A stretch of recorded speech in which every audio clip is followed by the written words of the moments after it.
शेजाऱ्यासोबत सूत जमवले, नवऱ्यासमोरच खोलीमध्ये शरीर संबंध, भोळ्या नवऱ्याचा गैरफायदा. तो भोळसट होता, पण त्याची बायको जरा जास्तच हुशार निघाली. पत्नीच्या भोळेपणाचा आणि विश्वासाचा गैरफायदा घेत तिने शेजाऱ्याशी सूत जमवले. दोघांचे अनैतिक संबंध राजरोस सुरू झाले. पतीने विरोध केला तेव्हा तिने त्याला जुमानले नाहीच, शिवाय तिच्या प्रियकराने त्याला ठार मारण्याची धमकी दिली, पण तो बदला नाही. आपल्या संसाराकडे बघून तो पत्नीला समजावून सांगत होता, पण अनैतिक संबंधाला चटावलेली त्याची पत्नी आणि तिचा प्रियकर या दोघांनाही आता त्याचा अडसर वाटू लागला. वासनेने अंध झालेल्या त्या दोघांनी एक अमानुष प्लॅन आखला. तिच्या भोळसट पतीचा काटा काढून सुखामध्ये राहण्याचा त्यांचा डाव होता. पण त्या गरीबाचा जीव घेणारे हे दोघे वासनात पोलिसांच्या नजरेतून सुटले नाहीत. आता ते दोघेही तुरुंगाची हवा खात आहेत. या धक्कादायक घटनेचा सविस्तर वृत्तांत पुढे पाहण्याअगोदर जर तुम्ही या चॅनेलवर जर नवीन असाल तर प्लीज आपल्या ह्या मराठी चॅनेलला नक्की सबस्क्राईब करा.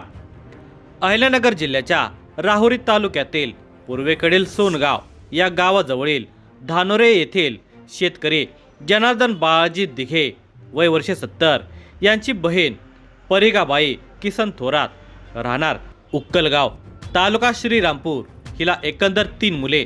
सोमनाथ बाबासाहेब सुधाकर अशी त्यांची नावे आहेत. ही 3ही मुले विवाहित असून आपापल्या संसारामध्ये रममाण झालेले आहेत. बाबासाहेब, त्याची पत्नी गयाबाई, सोमनाथ, त्याची पत्नी स्वाती हे सर्वजण शेती करून आपल्या कुटुंबाचा उदरनिर्वाह करतात. तर तिसरा भाऊ सुधाकर, त्याची पत्नी आणि आपल्या मुलांच्या सोबत श्रीरामपूर तालुक्यातील उक्कलगाव येथे राहतो. वडिलोपार्जित शेती थोडी असल्याने शेतीवर गुजराण होत नाही, म्हणून बोळसट स्वभावाचा सुधाकर हा कामधंद्याच्या निमित्ताने बायको अनिता हिच्या आग्रहाखातर नेवासा तालुक्यातील भेंडा येथे कामधंद्यासाठी गेलेला होता. सुधाकर हा खूपच भोळसट असल्याने त्याचे बायको पुढे काहीच चालत नव्हते. नेवासा तालुक्यातील भेंडा येथेच कामधंदा करत असताना सुधाकर आणि अनिता यांची ओळख संगमनेर तालुक्यातील बिरेवाडी येथून कामधंद्यासाठी आलेल्या ज्ञानदेव तुकाराम सागर याच्याशी झालेले होते. ज्ञानदेव सागर यालाही पत्नी आणि 2 मुले आहेत. रोजंदारीच्या निमित्ताने संपर्क आलेला होता, तसेच राहायलाही जवळपास आहे. त्यातच सुधाकरचा स्वभाव खूपच भोळसट असल्याने त्याचा जगाशी फारसा संबंध नाही. या सगळ्या गोष्टीमुळे जे व्हायचे तेच झाले. दोन्ही कुटुंबाचे एकमेकांच्याकडे जाणे येणे नित्याचे होऊ लागलेले होते. सुधाकरचा गरीब स्वभाव या सर्व परिस्थितीमुळे ज्ञानदेव अनिताशी लगट करू लागला. सुधाकर घरी नसताना अनिता आणि ज्ञानदेव एकत्र येत असत. गप्पा गोष्टी, त्यानंतर चेष्टा मस्करी आणि शेवटी शारीरिक संबंध घडू लागले. दिवसेंदिवस दोघांच्यामध्ये प्रेम संबंध वाढू लागले होते. आता तर ते गरीब सुधाकरला जुमानतही नव्हते. सुरुवातीला सुधाकरला काही समजत नव्हते. गरीब, शांत आणि भोळसट स्वभावामुळे त्याला काही लवकर समजले नव्हते. पण आता उशिरा का होईना या गोष्टी सुधाकरच्या ध्यानात येऊ लागलेल्या होत्या.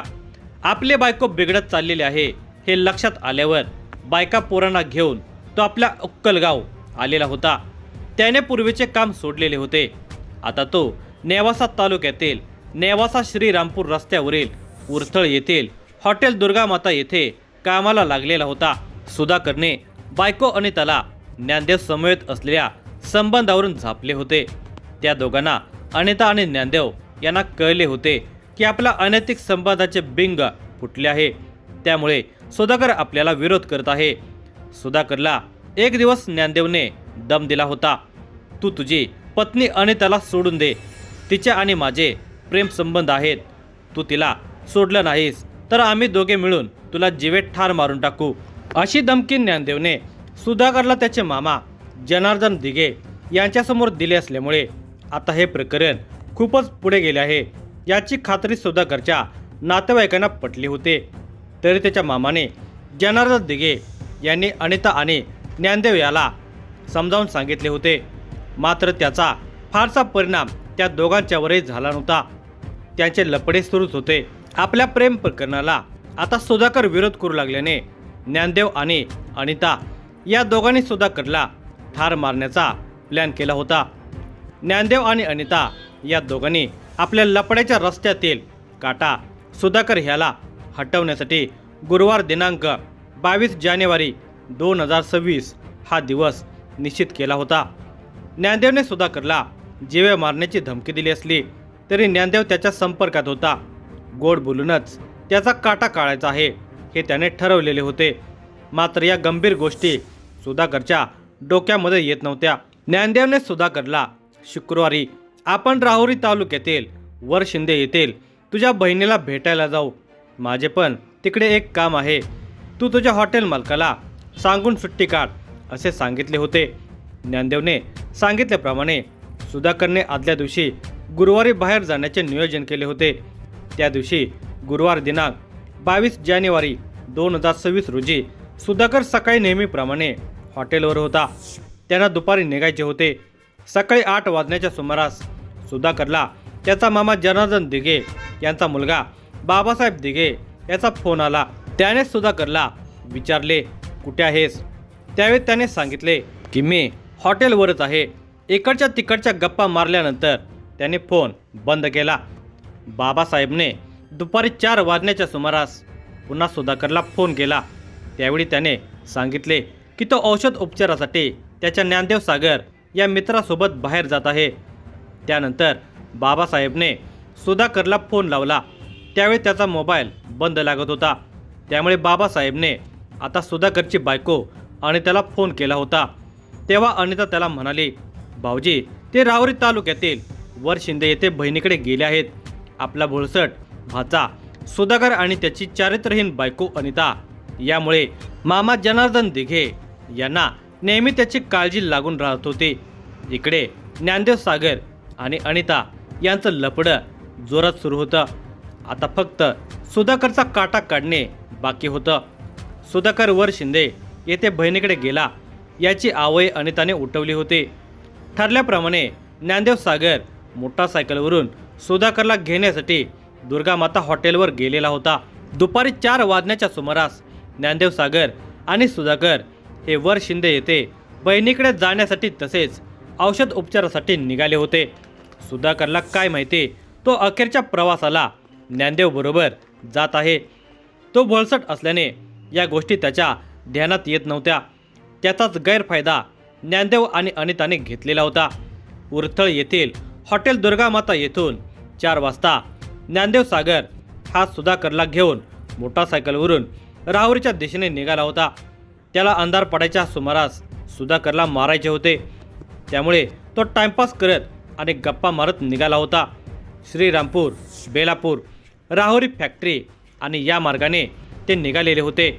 दोघांनाही वरशिंदेकडे जाणारा रस्ता चांगला माहिती होता. अधूनमधून चांगल्या ठिकाणी ते चहा पाणी घेत होते. राहुरी फॅक्टरी ते म्हैसगाव जाणाऱ्या रस्त्यावर ते आले होते.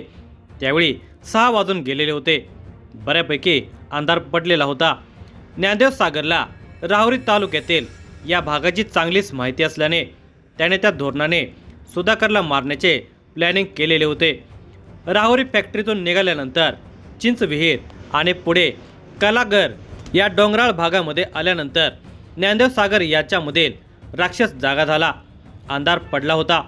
डोंगराळ भाग आणि रातकिड्यांचा किर्र आवाज अशा या भयान शांततेमध्ये लघुशंकेचे निमित्त करून ज्ञानदेवने मोटारसायकल थांबवली होती. गाडी स्टँडवर लावून दोघेजण चालतच रस्त्याकडेला असलेल्या फॉरेस्ट खात्याच्या जमिनीकडे गेले. ज्या संधीची ज्ञानदेव सागर वाट बघत होता ती वेळ आता आलेली होती. सुधाकरला एका बेसावध क्षणी ज्ञानदेवने पकडले होते. स्वतःच्या गळ्यातील पंजा म्हणजेच उपरणे काढून त्याने सुधाकरच्या गळ्यामध्ये टाकले आणि त्या पंचाने सुधाकरचा गळा कर्कचून आवळला. सुधाकर मयत झाल्याची खात्री झाल्यावर मोटारसायकलला किक मारून ज्ञानदेव सागर फरार झाला. इकडे सुधाकरचे मामा जनार्दन दिघे यांना सुधाकरचा फोन लागेला. तो बंद असल्याचे कळल्याने मामा जनार्दन दिघे याने त्याचा शोध घ्यायला सुरुवात केली होती. शुक्रवार दिनांक 23 जानेवारी 2026 रोजी राहुरी तालुक्यातील कळगर शिवारामध्ये जनावरे चारण्यासाठी गेलेल्या एका तरुणाला एका पुरुषाचा मृतदेह फॉरेस्ट शेतामध्ये दिसून आल्याने तो चांगलाच घाबरला होता. त्याच्या तोंडातून दड शब्द फुटत नव्हता. तरी कसे बसे त्याने गावामध्ये येऊन त्याने ही गोष्ट पोलीस पाटलांना सांगितली. पोलीस पाटलाने मृतदेह असल्याची खात्री करून त्या बेटाचे पोलीस नायक प्रवीण बागुल यांना फोन करून घटनास्थळावर बोलावले. पोलीस नायक प्रवीण बागुल यांनी मयत पुरुषाचे बारकाईने निरीक्षण करून राहुरी पोलीस ठाण्याचे पोलीस निरीक्षक संजय ठेंगे यांना घटनास्थळाजवळ आढळलेल्या मृतदेहाची सविस्तर माहिती दिली. पोलीस निरीक्षक संजय ठेंगे, उपनिरीक्षक गणेश वाघमारे आणि इतर सहकारी घटनास्थळाजवळ दाखल झाले. पोलीस निरीक्षक संजय ठेंगे यांनी मृतदेहाचे निरीक्षण करून पोलीस पथकाला मयताची ओळख पटते का ते पाहण्यास सांगितले. मयताच्या अंग झडतीमध्ये त्याचे आधार कार्ड मिळाले. त्याचे नाव सुधाकर किसन थोरात असल्याचे कळून आले. आधार कार्डवरील पत्त्यावर पोलिसांनी संपर्काची तयारी केली. दरम्यान उपस्थित पोलिसांनी घटनास्थळ तसेच मृतदेहाचा पंचनामा करून मृतदेह पोस्टमॉर्टमसाठी राहुरी ग्रामीण रुग्णालयामध्ये पाठवण्यात आला.